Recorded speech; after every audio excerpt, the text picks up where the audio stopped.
jumping ahead to what we talk about course curriculum, which is the syllabus, and I'm going to get in there in a few minutes. But I have a question. Fact or myth?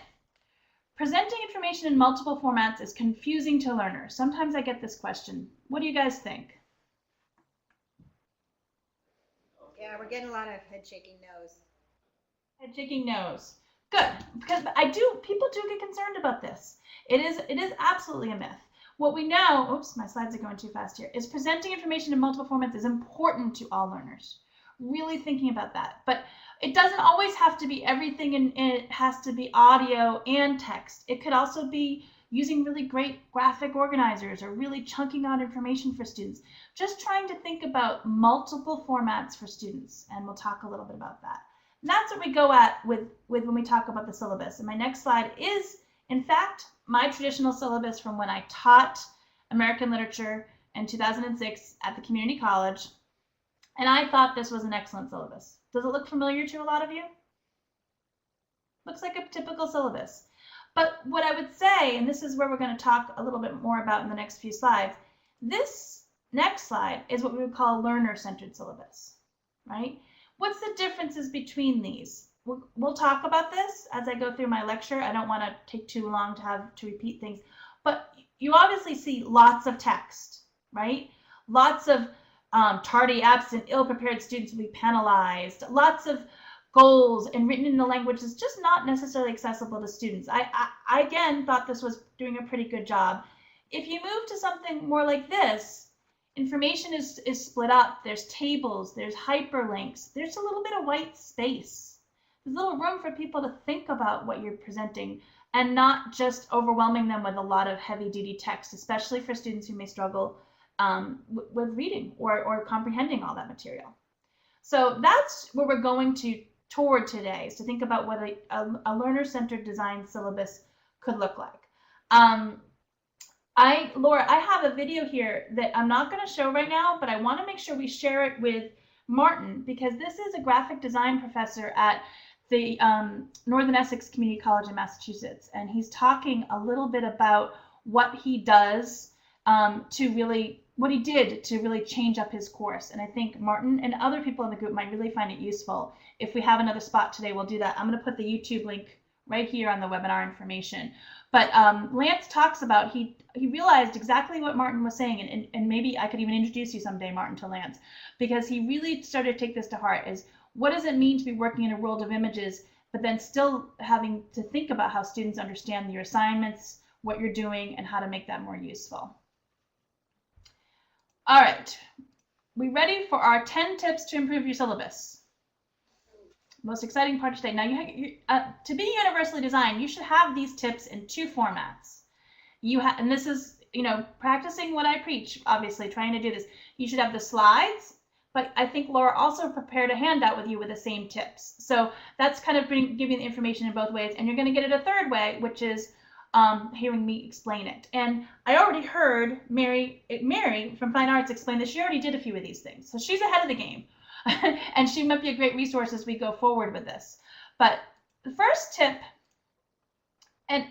is to present materials in at least 2 different ways. And obviously I've been talking about that, is thinking about multiple formats for students. So if you look at this example here, I have the class days listed, Monday, Wednesdays, and Fridays.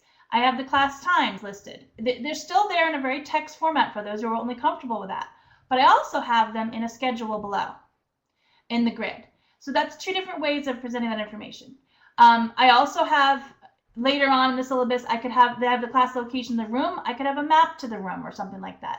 I have my name here. I have my picture, right? Again, it seems a little simple, but I have so many people some people aren't comfortable putting their picture on their syllabus, and I totally understand that. And I'm actually one of the people who aren't comfortable doing that, but I do it because it's my job right now. But I do understand that giving an image to go with a name is incredibly powerful. And I have colleagues who co-taught a class for 10 years. They finally put their pictures on the syllabus, and for the first time ever, the students knew which was which. They always called Matt Jim and Jim Matt. They never called them by the right name. So something as simple as adding an image to the syllabus made a big difference, and also makes you feel a little bit more approachable and understandable to the students. That's tip number 1. Present materials in at least 2 different ways. So we'll go over how to do that a little bit later. Tip number 2 is use graphics and space to make the text easier to read. Okay, so we talked a little bit about having a little white space on either side of the syllabus, not to make your syllabus 35 pages long, but to make a little bit of a resting space for students' eyes. I know Mary Jo said took to heart and added the picture of her textbook into the courses. I can't tell you how many people have told me how useful it is to add an image of the textbook, because sometimes there's multiple editions of a textbook, and I had the psychology professor at the College of Charleston say to me, I put the picture of the textbook and they finally got the right edition. Finally.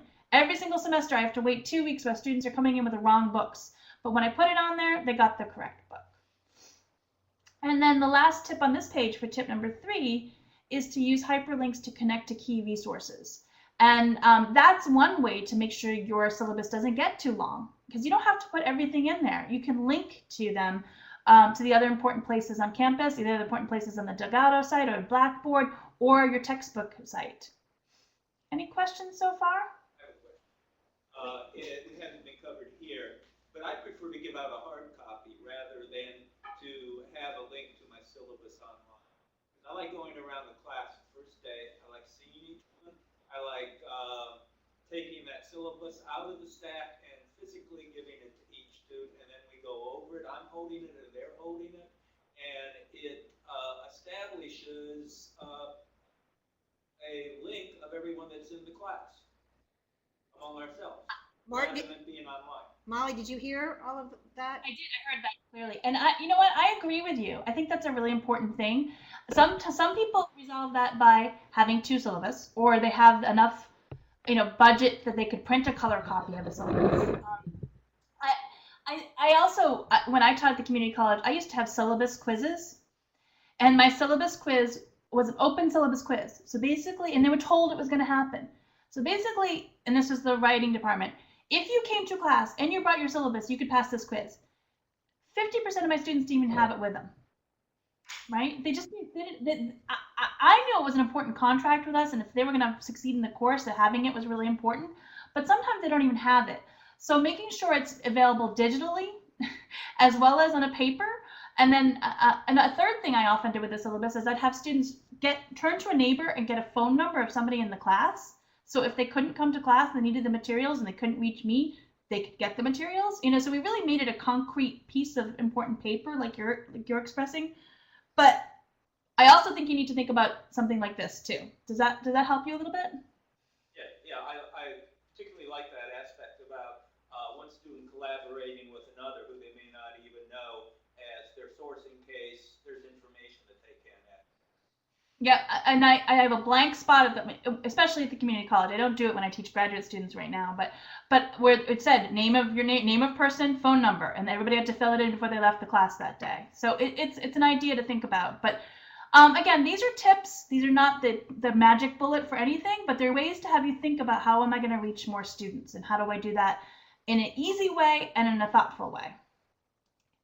Any other questions at this point? It's like no. Okay. So tip number 4 is to provide some additional background information. And I think community college faculty generally do this anyway, is we'll tell a story, we'll explain something. They're not just standing in front of the course to just lecture at people. But when I teach at some other campuses, that connecting with students can feel really scary. And I just say, well, if you don't want to put your picture, put a picture of what you see out your window. And when I used to live in Boston, this was the lighthouse near my house. Put your Skype name if you can, if you're willing to have people connect with you that way. Offer your cell phone if you're really okay with that. Some people are, some people aren't. You have to really think about what your boundaries are. But if you really are very private, finding some other ways to connect with them. If you don't want your picture, a picture of your office door, a picture of your pet. Something that maybe students can connect with when colleges, first generation college students are coming in. It can be very foreign to them how to connect with people. It may or may not be outside of their community as well. So finding some ways to do that is really important.